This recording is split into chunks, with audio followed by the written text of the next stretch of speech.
li ci génn mooy sénégalais yi wane nañ ni Sénégal bu lépp amee bu ñu xëccoowee bu ñu waxeentee suñu biir bu ñu demee ba wote la cay génn yépp dañuy rappeler ni Sénégal les principes et les valeurs sont au-dessus de tout ñu wane ko nag te niñ ko wanee mooy nen dañoo wane ni élection bii yéen ñi jàmbaarloo dafa am lu ngeen ñu wax comme yéen a ñu ko wax nag yéen a ñu ko sas danañ leen ci wuyu mais bu ñu leen ci wuyu aussi suñu message danañ ci boole wala ñu wax leen ko suñu kàddu mooy lan xam nga damay wax ni démocratie œil et la voix la donc l'œil et la voix de la démocratie comme ñoom dafa am ñoo xam ne dañ leen a jox ñu leen di waxal muy opposition comme pouvoir parce que ñoom ñëpp ci constitution bi lañ nekk donc ñooy jàkkaarloo ci institution yi ñoom ñooy xool sénégalais yi maintenant di leen observer bi mu génnee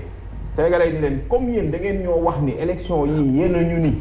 dootul élection de représentation mais élection de décision la waaw kaay leen ñu fekk leen ci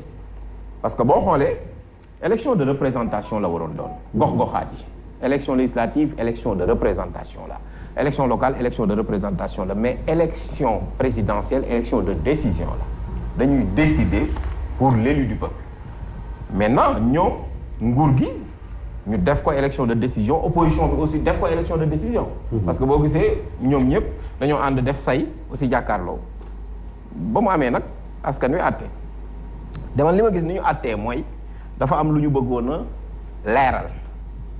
muy benn mooy président de la république bu Sénégal population yi wane nañ ni ñoo ko fal même sax bu la opposition contesté en 2019 wane nañ ni ko ñun ñoo la fal wan nañ ni ko aussi ñoo la faloon 2012 mais wan nañ ko di aussi que ni 2024 ñun kat bëgg nañu nga organiser élection yoo xam ne avec élégance su boobaa noonu fu la neex dem ci àdduna bi te xam nañ ni donc taarixu Sénégal mën nga koo yóbbu fu nekk beneen bi ci topp mu am message bu ñu jox opposition bi ne leen comme dafa am lu ngeen ñu laaj dafa am lu ngeen namm te dafa am fu ngeen bëgg a yegg mais kaay leen ñu testé leen te loolu mooy ñu mën leen a jox benn espace de légitimité mooy maanaam dans 2 ans yéen it dinañ xayma seen bilan parce que tamit yéen a ngi ñuy laaj te ñi fi nekk yéen a ngi leen di xarab te yéen ñu ci bari peut-être que am na ñu jot a gérer la ñu gérer am na loo xamante ni baax na ñii ñu tàccu leen am na ci ñoo xam ne am na lu ñu gérer loo xam ne c'est mitigé am na ñoo xam ne mësagu ñoo gérer ñu ne nag kaay leen ñu boole leen ñu joxal leen yéen aussi en attendant comme 2024 natt bu bees boo xam ni la président du ca bokk bu boobaa noonu lisibilité dañ koy laaj beneen bi nag muy yokk ci biir rek mooy askanu Sénégal man sax bokk naa ci ñu ci liggéey dans la société civile mode d'élection bi dañ koo changé donc mu am encore beaucoup plus de lisibilité pour les électeurs donc électeurs yi ñoom wane nañ ni ñii la ñu bëgg ñu doon suñu maire te ñooñu woteel nañ leen te ni ñu leen war a wotelee ni ñu leen wotelee mooy lan jox nañ leen ku ci nekk foo gis rek jox nañ leen ku ci nekk majorité maanaam liste majoritaire bi comme raw gàddu la nee nañ kii la ñu soxla mu doon sunu maire ñooñu ñu tànn nag ci tànneef boobu may wax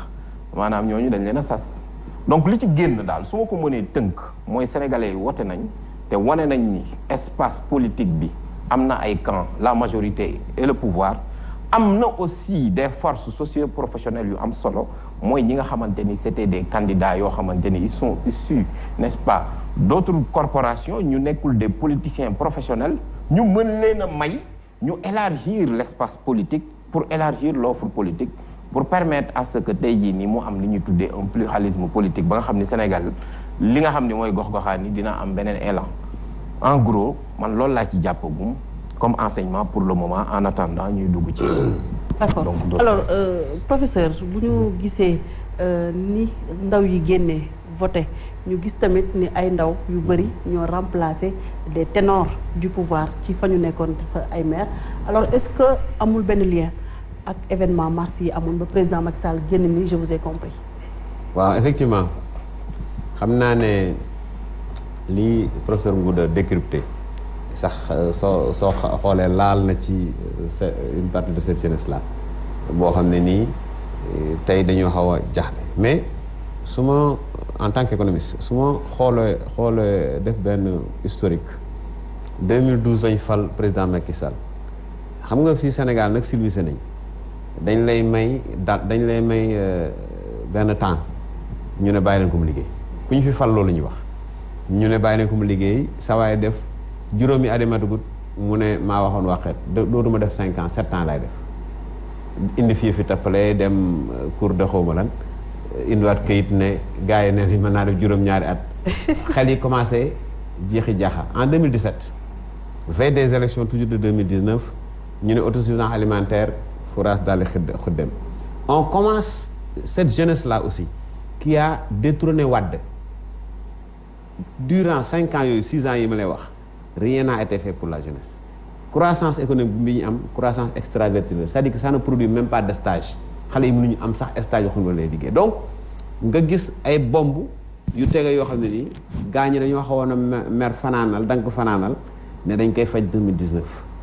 2019 kii bi élection yi jub si ñu génne xaalis di fi wax ay financement de je ne sais quoi yooyu yëpp ba excès élection yi leerul ci bopp kenn mais Sénégal yàlla def na ci dal boo xam ne nii comme que ça c'est passé kon mu mel ne benn dank fanaanal bu cette jeunesse laa defoon ak population bi par rapport ak lu ñu leen waxoon te gisuñu ko ak yi ñuy dégg ci ay scandale ñu ne garaw 2019 ñu fal président Macky Sall teguñ ci 3 mois dafa yokk ciment yokk fer yokk un truc de ci télécom yi yokk les jus de fruits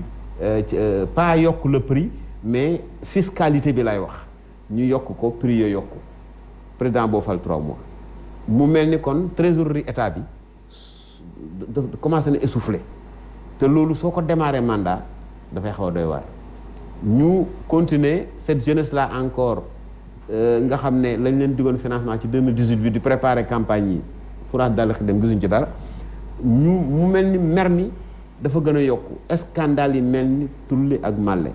bañ demee le 3 mars qu'est-ce qui se passe mais nit ñi lañ meroon 2019 te mënuñ ko woon a faj ci élection parce que daanaka dañ ne élection yi ni mu demee ñu génn le 3 mars wane seen bopp le président ne leen je vous ai compris muy ñaareelu yoon bu Sénégal yi génn wane seen bopp bii nag mu mel ni kon booba ba léegi dafa mel ni mer moom ñu doon faj le 3 mars te sëñ bi def ci sutura seddal ko gaañam mer ma dafa joxutoon ñu toog di xaar bis bu rafet te bis bu rafet bi yàlla def muy élection yi jeunesse yi génn du rek jeunes yi parce que retraités yi soo demee ba gis ay pas am 70 ans 75 ans ne dañuy grève te ñun suñu daan grève ñun xale yi paayee naa ñu muñ leen ñu jël seen chaise à Thiès li ma lay wax nii teg ko ci digg tali bi ne oto yi nañ ñu rey xam nga déboire yoo xam ne nii sur le plan économique dafa am ay conséquences yoo xam ne nii rien ne va dëkk bi dafa metti lañ lay wax te dëkk bi dafa metti c'est vrai pot la dafa am loo ciy def la nga cay def bokk na ci courant bu cher bokk na ci ndox mu cher bokk na ci ay salaires yoo xam ne kenn yokku leen bokk na ci ay location et cetera bu fekkente ne nit ñi seen jàmbat boobu yow nit ñi jox lenge yi indiwuloo saafara ba mën a dugg ci seen nopp lu dul loo wax ñetti fan